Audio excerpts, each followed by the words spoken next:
नमस्ते, welcome back to my YouTube channel फुफु बधाइनी। र फुफु बधाइनीमा फेरि पनि चटपटी कम्पिटिसनको लागि बहिनीहरू एकदमै रेडीका साथ बसिसक्नु भएको छ।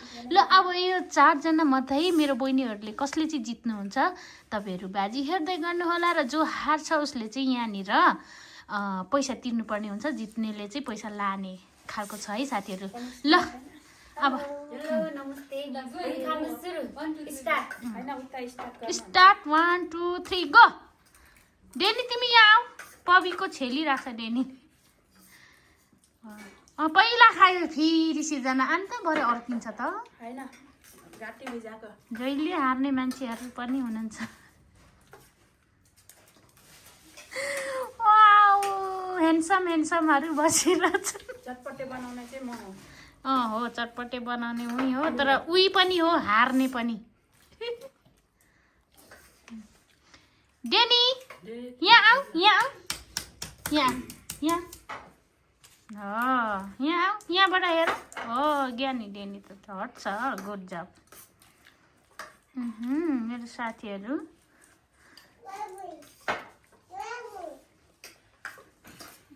यसले खाने चाहिँ होइन कि, तर उसले पनि रमित गर्छ कि जहिले। बहिनीहरू एकदम रफ्तारका साथ खाँदै हुनुहुन्छ है। यसो हेर्दाखेरि त आजको कम्पिटिसन त जित सिर्जनाकै हातमा पो देखिन्छ है।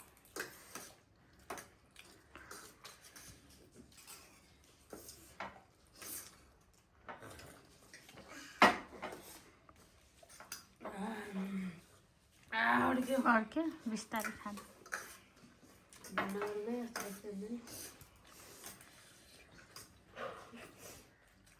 छेक्न ल। अस्ति याद आयो मलाई फेरि। हो अम्मा लो चटपटेमा चाहिँ म नि खेल्नु पर्ला कुनै बेला यो सिर्जनासँग। सिर्जनाले मलाई जित्छु भनिरहेको थियो। कहिले नजित्ने मान्छे पो है लाइफमा फर्स्ट टाइम जितेको भन्नुपर्छ नि, फेरि जित्यो भने।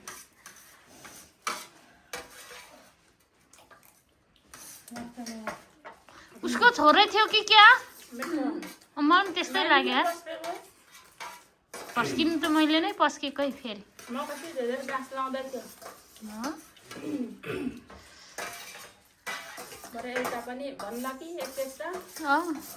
ल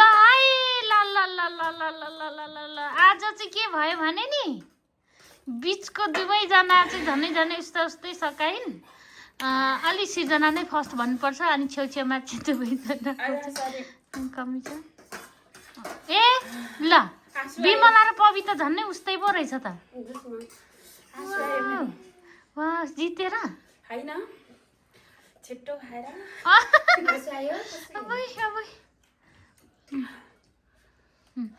ल सिर्जना अब के बोल्देऊ तिमी? लाको छु हेर्नु हुँदा पिरो छैन जस्तो लाग्यो होला। हामीले एक्सन नलिने बाजी खेलेका थियौँ पिरो। तर आज एक्सन चाहिँ ऊ पविले पनि देखाऊ। पविले एक्सन लिएको छैन। सिरु लु भन 3 जनालाई के भन्छौ? मैले त जितिहालेँ, पेट पनि खल्दैन। अब 2 जनामाको लास्ट हुन्छ। उहाँ त आज गइहाल्नुहुन्छ। 2 जनालाई चाहिँ एक्सन दिनुपर्ने छ अहिले लास्टमा। साँच्ची सकाएछ हौ। लु 3 जनाले त मजाले सकाए। ल बहिनीले चाहिँ के भन्नुहुन्छ हार्नु भएको?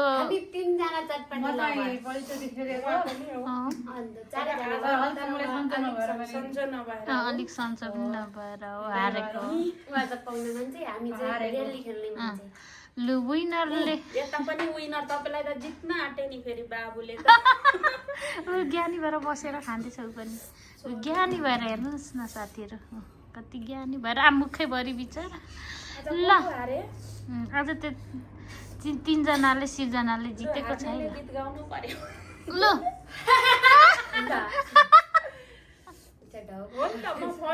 हार्नेले गाउनु अरे। हारेको गीत गाउनु, हारेको गीत भनेर आएछ। राम्ररी जानु होला शुभ यात्रा आज। अनि त्यही गीत हे हे बिहान बिहान आज कोही कोहीले छेरेछ कोही कोहीले छेरेछ कम्प्रेसनमा पनि चाहिँ हारेछ वनको कपाल वनकै चरीले तिम्रो माया 2 दिनको भए नि मेरो माया जुनी बारीले लु अब तपाईँ गाउन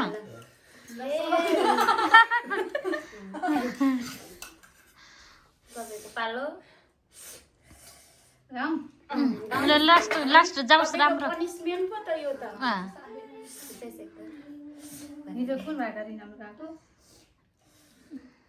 त्यो त अहिले जुनै आउँछ त्यही गर्न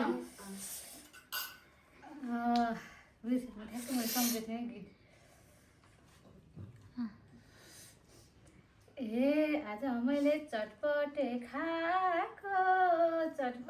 खाएको दुःख नमान्नु म घर गएको माया बुझौमा झिमझिम सानो झिमझिमको परेली भुतुकै हुन्छु म ल आजै गाउनु भयो नि मजा आयो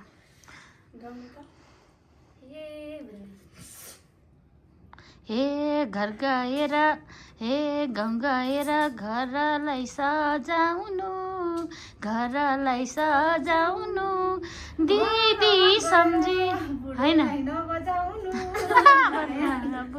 दिदीहरूलाई सम्झेर फेरि आउनु वनको कपाल वनकै चरीले ए के पो थियो अघिको टपिक्स पछि बुन्छुमा झिमझिम सानो ला लु थ्याङ्क यू सो मच साथी बधाइनी ब्लग हेरेर हाम्रो यो चटपटे बाजी हेरेर लाइक कमेन्ट सब्सक्राइब र सेयर गर्न चाहिँ नभुल्नु होला है बाई बाई हाम्रो फेरिको मुखबाङ हेर्न चाहिँ नबिर्सनु होला बाई बाई ओके म नि थोरै बोल्न चाहे विशेष गरी चाहिँ यो फुफू बधाइनी ब्लगमा चाहिँ जतिले तपाईँहरूले चाहिँ मलाई सब्सक्राइब गर्नुभएको छ र अनसब्सक्राइब पनि गर्दै जाँदै हुनुहुन्छ अनसब्सक्राइब गर्नेहरू चाहिँ सबै मेरो दुश्मन होला कि के हो मैले यसो भने थाहा नै अनसब्सक्राइब चाहिँ किन गर्दै हुनुहुन्छ हजुरहरूले भनेर मैले प्रश्न गर्न चाहे मलाई मन नपरेर हो या मेरो ब्लग मन नपरेर हो तपाईँहरूले यसको पनि एन्सर चाहिँ कमेन्टमा छोडिदिनु होला है साथीहरू ल सम्पूर्णलाई जसले वाच गर्नुभयो हामीले हेरिदिनु भयो हाम्रो भिडियोलाई र हामीले माया गर्नुहुने सम्पूर्ण मेरो ब्लगको अत्यन्तै लोकप्रिय मेरो कमेन्ट लाइक गर्नुहुने मेरो ब्लगलाई भ्यू गर्नुहुने सम्पूर्णलाई चाहिँ एकदमै थ्याङ्क यू सो मच र मिस यु सो मच यो तपाईँहरूको माया साथ चाहिँ सदाभर रहिरहोस् okay thank you so much by